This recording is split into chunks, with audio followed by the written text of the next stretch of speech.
Maybe this is all coming to an end. What is? The Batmobiles from McFarlane. A fork in the road is coming up here for DC Multiverse collectors in regards to vehicles. When it comes to like the two-wheeled cycles, McFarlane has been kind of phasing them out over time. There's been some pretty neat ones in the past, some of which don't even come with wheels, such as the Joker Dragon. But then I noticed that little by little, we see less of those really coming about. And when it comes to the full-blown vehicles, such as the 2022 Pattinson Batman, the Batman Batmobile, which is more or less a glorified Bat-themed muscle car that he pretty much retrofitted with a custom engine here towards the back, you can see that this is in fact one of the checkboxes that McFarlane had yet to make good on as we kind of wind down here with the DC license. I know that some of you are probably sick of me saying this, but at the same time, it is nevertheless having a ripple effect of what kind of products are sort of being yielded by the company, and as such, what kind of remarks I'm going to be saying not only as a collector, but also as a content creator, as a reviewer. And trust me, there's some pretty bold and very strong feelings I'm having while finally playing around with and sort of toying and finally analyzing and observing what's at hand here for the Pattinson Batmobile coming out of McFarlane, especially when you already have a form of a competitor out there in the form of the Hot Wheels Mattel RC version. One that was being brought up an awful lot in the discussion with this guy was not only first teased back at the Ontario Comic-Con, I think it was over there in Ontario, Canada, and that was simply just a simple prototype along with the box, and then finally I had my first exposure to the vehicle through the VIP event back in San Diego during the ends of July, during Comic-Con week. The one of which my girlfriend even kind of tipped over a little bit again. I apologize for that having occurred at the event. That's pretty much what they kind of emulated here in the 7-inch format, but there is one point of contention that I think is going to be the crux of whether or not this should be picked up by the people who are trying to check off as many of those Batmobiles from their list in regards to McFarlane's collection.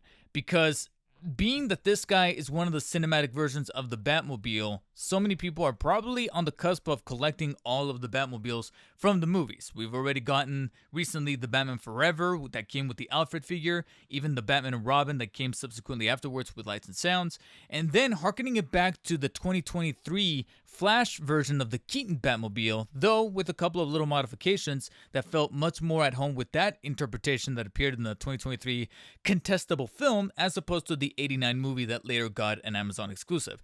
So here we are, finally checking off what I think is the final Batmobile inside of the cinematic universe. I'm trying my best to think, and more or less, there is some good things about it as far as the matte finish that feels like it's sort of reminding me of the 89 Keaton Batmobile that was part of that gold label Amazon exclusive, especially with the way that it's much more screen accurate to the way that it appeared in the 2022 movie, specifically with the chassis, that jet black matte surface on the texture, and then some added paint applications to make it look like it's kind of scuffed and weathered here towards the front, like it's seen some damage, it's seen some action. This is probably post Penguin chase scene, so you have an awful lot of like these scuff marks here towards the front with this chromey sort of paint applications that are not only found on the chassis, but even on some parts of the glossy finish for the bumper here towards the front.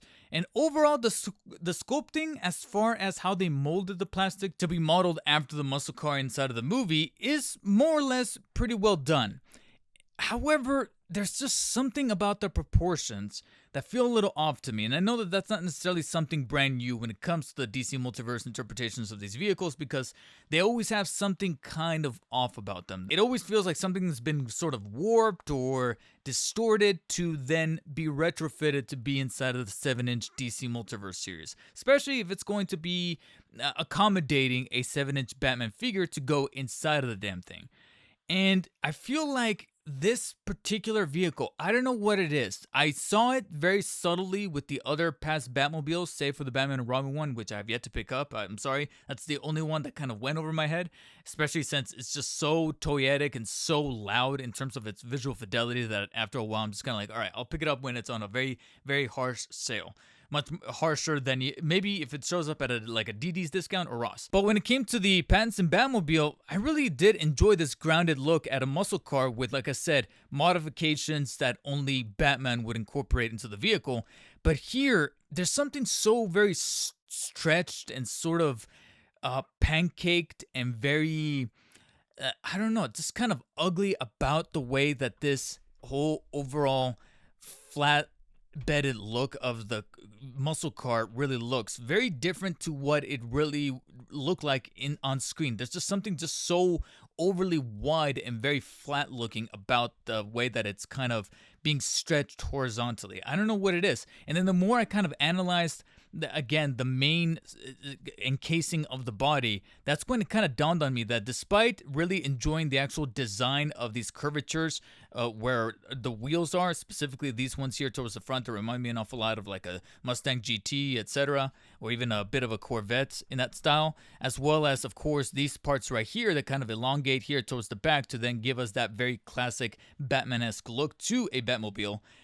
Something about them are stretched and raised just a little too high, because I kept looking at this thing and then I kept referring back to photos of the actual muscle car from the movie, and then that's when it dawned on me that I think they raised this a little too high up, and that's probably what's giving it that effect of being super flat, super elongated. Oh, I'm sorry, not elongated, but widened up in a way that just looks kind of ugly and just doesn't feel all that right to me from a visual standpoint. I don't know what it is, but it's funny because I'm trying to look past those proportions, considering that there are some nifty little details as far as giving us different rims for the wheels to make the front ones look very different than the ones on the back. The little details of having these little gray parts here by the side of the front wheels. You do have the little stepper here by the door, although it feels a little cheap because you can see right there that it's got a bit of a half cut effect to where it's a little hollowed out towards the bottom. It feels a little bit cheap to the touch here, so I wish that was a little bit better refined.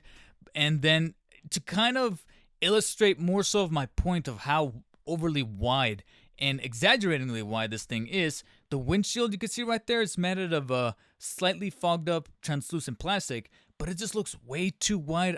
There's just something very disproportionate and off looking about it. And if that wasn't enough, of course, you have this modified piece here on the hood that is overly glossy. I feel like this should have been given a semi-glossy finish, because that's honestly how it kind of came about on screen, at least for the majority of what you were able to see, considering that that scene predominantly happens not only in the dark, but even in the rain. So at the whole time, I'm thinking to myself, like, God damn. But here, it's just attracting way too much light, way too many fingerprints, and once again, just feels like it's overly wide. And then towards the front right there, you see a bit of the grille, the bumper, the glossy bumper, as I mentioned before. But on the inside, you see those little pieces of plastic that are completely painted in this solid red, which gives it a pretty neat effect and also keeps in line with the color coordination that the promo material for the Batman had of having black and red. However, that will potentially be a huge debate when I tackle the interior of the vehicle, and you guys will see exactly what I mean. But before we get to that, we're still dealing with a huge element that makes up the Pattinson Batmobile in a way that thankfully brings up most of the positives of this particular version from McFarlane, and that would have to be pretty much everything that they sculpted out here towards the back. This is probably where McFarlane was able to play up to their strengths just a little bit more neatly, as opposed to the rest of the body that again was kind of making me feel a little bit off. But thankfully, an awful lot of cool design work as far as sculpting, not necessarily detail or paint applications, because we've all known that McFarlane was going to be guilty of that from seeing that prototype up on the table firsthand in the VIP event. And unfortunately, not much has changed there in terms of detail and paint apps. That's something that is probably beckoning for a custom job by somebody who likes to do customs or, be able to modify their vehicles. And this is probably going to feel like just a winter wonderland when it comes to approaching this specific jet engine piece. But as far as the actual sculpt work for the main piece here, to sort of at least give off the illusion, give off the vibe that you more or less see on screen, as well as other much more high caliber models of the Pattinson Batmobile, specifically the one from like Jazz Inc., for example. If you're not willing to shelf out the nearly, like $1,000, $1,100, something like that for that particular thing, then at least here you can see that McFarlane was trying to replicate as much of the design work that you saw on screen one-to-one in terms of what they can do for the price allotment here. And to me, my favorite parts of this whole overall jet engine piece, besides of course the traditional elements and details that you see here on the side that make up an engine, you of course got the little bit of a Spitfire here, which kind of gives a little bit of weight. I don't know if that was intended to be like a replaceable piece. I don't know if something, a different functionality was supposed to happen within the jet engine, one that I have a bit of a theory on. But you got some more exhaust here towards the bottom. You have this overall metal rig that is seemingly holding the engine in place, that is then connected to these lights here that give off, like I said, that Batmobile sort of aesthetic via the little wingtips here that to me are my favorite part of the vehicle. Not just here in McFarlane Toys form, but also the main one that appeared on screen. And this whole part right here is very quintessential Batman, and I love it. I really do like the way that this was all replicated in McFarlane fashion. Again, I understand completely missing an awful lot of paint deco, a lot of detail, maybe some weathering, and that's something that I'm still gonna call out in a review. But at the same time, if it hasn't happened by this point, it's probably, the ship is probably gonna sail at that level. So there's not much that really can be done right here, save for someone that is willing to do a custom job with it. And once you kind of navigate here towards the front, you'll see all these other pieces right here that, again, are technically still accurate, specifically these little exhausts that are also found here towards the top that then kind of seep into the inside of the vehicle via the area here that is supposed to have a window towards the back, but was naturally cut out, save for, of course, the rear light right here to indicate that it's being stopping because, of course, Batman is going to be abiding by Gotham traffic laws.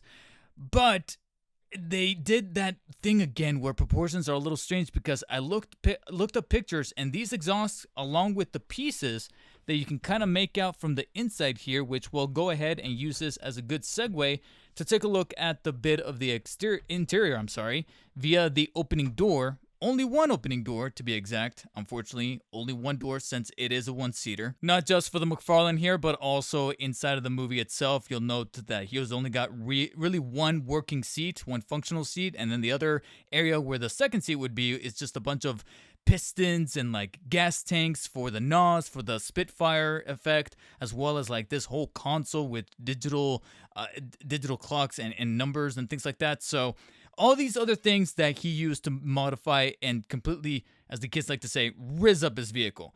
And once more, they did a effective and competent job of trying to replicate an awful lot of that detail inside, but it's going to be done at the price level that you typically expect out of a company like McFarlane, or hell, maybe a competitor such as Hasbro if they were to do vehicles, or Mattel or Spin Master within the DC license. You'll notice that, yeah, you have basically shelled out plastic that gives off the vibe and the emulation, so to speak, of what you would typically find here in the interior for the actual Batmobile. And the same could be going for the sticker decals that they put up on the dashboard right there, complete with the little readings and the little gaskets and things like that, as well as the wheel that, again, feels like it can kind of nudge side to side. It feels like it's being held by a Phillips screw, so technically, if you wanted to get really rambunctious, you could go in there with a screwdriver and kind of loosen it up to give it an actual turning effect. But of course, naturally, it's not going to have any effect on the wheels since they're being held together via a rod on the inside part of the shell,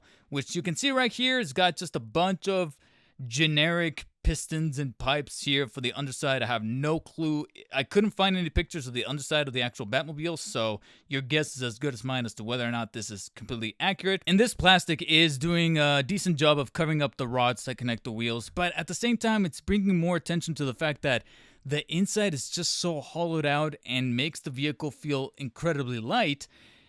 And the reason for why that is because it then just confirms something that I was hoping that they would change. Not necessarily after the VIP event during San Diego Comic-Con, but rather after its tease back at the Ontario Comic-Con where this was first revealed, where I was crossing my fingers in a very naive fashion that they were going to implement some kind of lights and sound effect, especially since the introduction of this goddamn thing in the movie is probably correlated with lights and sounds. You see the flash, the headlights here flashing, and of course you have the iconic like revving up of the Spitfire jet engine here towards the back with that shrieking noise that the Penguin even found himself terrified at. So the recipe was there, and yet McFarlane chose not to cook. Instead, you got an awful lot of weird proportioning that I mentioned before, specifically with these pieces here at the top of the head for the seat that then connect to these exhausts that, again, if you look at some of the pictures, are more or less blown up out of proportion. They're not that big, at least in contrast to the seat that you have right here. But on top of that, you have so much negative space around the seat that it's just a simple tray with a seat molded into it for the seating arrangement of the figure that is sold separately, not included here. But then on top of that, you have so much empty space happening on the inside here towards the front of the vehicle where the hood would be, to accommodate for the legs to fit in there when you try to get your Pattinson Batman in there. But I really wish that I would have stayed less curious, would have remained ignorant and found peace in that ignorance, only to then shine a light in there with my phone and realize that that piece of red plastic that formed the front of the grille that I mentioned a little earlier, yeah, unless I'm wrong, please tell me in the comments if I'm wrong, if I got something mishandled, or I'm just interpreting something differently. I don't know. But looking at it carefully through this gap here, I found that that red piece of plastic for the hood is already translucent. It's a translucent red plastic, and they painted over on the other side, which means two things. One, they could have implemented some kind of lights and sounds feature inside of the hood in there, maybe connected to some kind of button that's maybe part of the Spitfire as to why it is that it's somewhat movable. It's attached, it's adhered there. It's not gonna give way, but it just feels like it's nudging ever so often. And then on top of that, you had a translucent plastic that could have had some kind of LED light shine through, but oh well, you didn't act on that. Now you're telling me that you actually ended up painting the other side, which means that anybody that wants to mod this thing to have LED lights, they're going to have to cut that piece out or screw it off and replace it with something else makeshift, instead of at least utilizing the plastic that's already in there. So it's already adding extra work for modders to take full advantage of this thing, but on top of that, you already are dealing with a competitor out there in the form of that Hot Wheels RC vehicle that has its own lights and sounds. And yet, you didn't incorporate that here. And on the one hand, you can think to yourself, okay, well, they've done vehicles before that didn't have lights and sounds. It was just a vehicle. But I was trying my absolute best to not bring up price, because this thing, at least on the McFarlane Toys website, which initially was an exclusive, only to then find out on the day of pre-orders going live that it also made its way on over to Amazon. So that's already sketchy enough. But on the McFarlane Toys side, it goes for $80. And then over on the Amazon site, for the convenience of having shipping being a bit more accommodating, on top of having their return policy in effect, they're shelving it out for $90. And not only do we not have lights and sounds, not only does it feel a little bit on the light side in terms of the plastic being utilized here in terms of quality, but as they really make it abundantly clear on the back of the box as well as on the product pages, Pattinson himself, the McFarlane Toys Batman figure, is not included. And you're still going to mark it up to $80 or $90. And for strictly contrasting and comparing purposes, that Michael Keaton Flash Batmobile that I mentioned before, that was all the rage for collectors to hunt them down at Macy's out of all places back in 2023, that thing went for $60, and that was in a similar sort of distribution format as this vehicle here. There was no figure and there were no licensed sounds, but it was $60. I was thinking to myself that as far as the price was concerned, that was not a bad deal, and you were still able to collect a scaled version of a Batman that was already out there, the Flash Batman, which was the old man Batman, but at least you had something that was competitive in that price point. And everybody looked at that and said, $60 for that vehicle in that scale, in that sizing? Sure, I'll get it. Now here we are at best $80 from the McFarlane Toy Store, still no licensed sounds, which is a genie that you already let out of the bottle with not only the Batman Forever Batmobile that came with licensed sounds feature, but also the Batman and Robin one. And now we regress. And sure, let's not do licensed sounds. Fine, that's costly. You couldn't have included Pattinson again? You couldn't have dug up the blueprint and included him again? And here's why it's a little iffy that you include him in, is because what you see before you hear is technically the single release. And here's where things get kind of dodgy, because with the single release, sure, you got the side-eye, you got the rubberized cape. He technically still fits in there. You just kind of have to futz with him a bit and kind of angle him from the side to get into that negative space underneath the wheel for the legs to sort of rest in there a bit more naturally. And then being that he's got the rubberized cape, you're going to have to futz with the cape and sort of caress it and contort it in a way so that he tries to get in there and have the door be as done as possible. But once you do finally get him in there, you'll notice that he is in a slightly strange position. He's sort of reclining a little bit too far back. Issue that is a bit prevalent with some of the Batmobiles, not just this guy, but even the Tumbler had a little bit of an issue with that. The Michael Keaton Batmobiles, both the 89 and the 2023 versions. So I have to kind of incline his head a little downwards to make it look like he's looking straight forward and driving in a natural way. But speaking of looking like he's actually driving, holding onto the wheel, here's where things get incredibly almost stingy and convoluted, because this version of the Pattinson Batman figure from 2022 came with only one gripping hand, and then on the right he came with the grapple hand that you have the hole in to then fit the grapple to make it look like he's holding the grapple and rappelling up. If you want the full effect of making him look like he's got two gripping hands, you actually need to pull out the bat cycle that came with the right proper gripping hand to then swap out for the grapple, and therefore he's got two gripping hands to hold on to the wheel, much more natural looking, which is exactly what I did right here. Okay, but one other thing is that both the bat cycle and this version of the Pattinson Batmobile is not only kind of too far removed, quite literally 3 years removed, but a lot of people don't really want this guy. He's got the rubberized cape, he's got the side eye, an awful lot of weird, quirky things about it. I'm pretty certain that a lot of people will rather prefer the version that came inside of the Ultimate Movie 6-pack. So this could have been a really excellent opportunity to give collectors another shot of getting this version of the Pattinson Batman without having to get the full 6-pack, having to shell out all that money not only for the MSRP version, but now, frankly, the only other way to really get it is to get it through scalping, to get it in the aftermarket. Because this guy's got the cloth cape, which makes it much more manageable to then use when putting him inside the vehicle. Not only does he have the straight eyes as opposed to the side eye and painted much more naturally with a better color scheme overall, but he just feels overall better. However, this God damn it, this Ultimate Movie 6-pack, you'll note, comes with two fists. No gripping hands, no accessories of any kind. So imagine an alternate timeline where you could have bundled this guy with the Batmobile, but instead of the fists, he came with the gripping hands that this guy only had one of, and you needed to track down the second one via the Bat Cycle.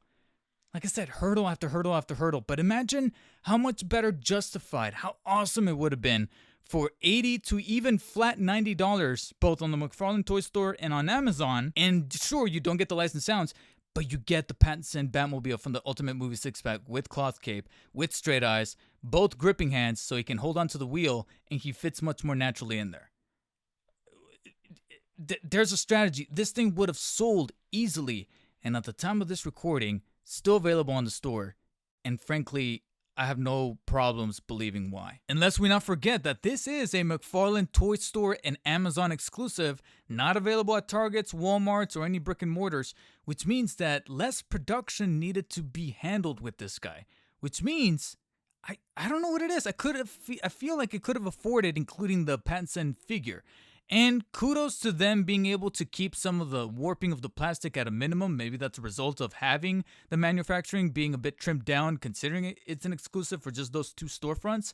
But all the more reason for why they either could have done the licensed sounds or included Pattinson in the box. So you can imagine that I'm not necessarily on the most favorable side when it comes to this McFarlane Toys Pattinson Batmobile after that rant. And it's hard not to rant about it considering that there's already a viable option out there, albeit a rather pricey one. I think there's some aftermarket sellers that are giving it a good $150 to $200 price tag for the RC version from Hot Wheels and Mattel. Considering what you get out of the box with that guy and then comparing it to what comes out of the box from McFarlane, I don't necessarily blame anybody for wanting to save up an extra few bucks to get that in return, because here, like I mentioned before, we've already made so many great steps and progresses with the Batmobiles up until this point that I was one to be fully on board with those methods that McFarlane was implementing with those vehicles, specifically kind of banking a little bit on nostalgia, but at the same time rewarding that nostalgia in the form of bundling the Batman Forever vehicle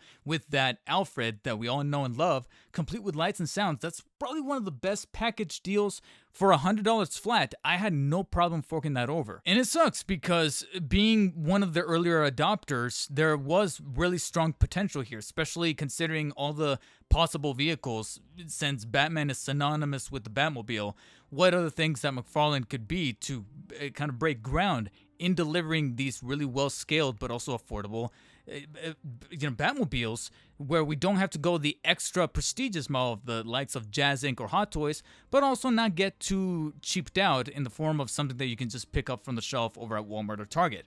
It looks like after a little while, that attention to detail is starting to splinter off the way that a car starts to veer off the road, especially when the driver is falling asleep at the wheel. And the Pattinson Batmobile runs out of gas at a sputtering 5 out of 10. I don't necessarily blame you if you managed to skip out on this guy. One of the things that kind of appeases me a little bit is knowing that I was able to utilize a $20 discount rewards code because I had my points saved up, and then on top of that, I'm also a platinum member on the McFarlane Toys site, so I was able to get another $10 discount. But if it was the full $80 to $90, if it was through like Amazon, yeah, this probably would have been a way to pick up. Should it make its way on over to discount stores like DD's or Ross, because the end of the road is near for the vehicles here, and the only exception would probably, and I truly do mean with a grain of salt here, probably be an Arkham Batmobile of some kind. I personally prefer the original from Arkham Asylum, but at the same time, I know that from a business standpoint, it makes much more sense to deliver on the Arkham Knight tank as opposed to the vehicle that literally had only a few minutes of screen time before it gets totaled in Arkham Asylum. And if McFarlane can make good as like a final swan song to the vehicles, a proper Arkham Knight Batmobile with lights and sounds, with some kind of spring-loaded mechanism where you press a button on the top and it springs into that tank mode, sure, maybe I'll come out to pick that guy up. But right now, should there be some kind of obscure take on the Batmobile that is not already the DC Rebirth that's coming out here in the near future, that is sort of harping on my nostalgia for the animated series Batmobile because of that design, I'm probably going to start winding down on the Batmobiles and only really look at what we're dealing with as far as price is concerned, especially if we get another White Knight Batmobile situation by finding it at Ross for $20. From $100 to $20, that's an easy pickup. I mean, can you really blame me for that one? And if there's any Batmobiles out there that you guys are hoping McFarlane will do justice to, let me know down in the comment section. Or has your time for the Batmobiles come to an end? Very close to what I'm feeling right now. Let me know down in the comments, and what you guys have done there. Hit the thumbs up button if you enjoyed this video. Thumbs down if you did not. And as always, stay humble, and I'll catch you later.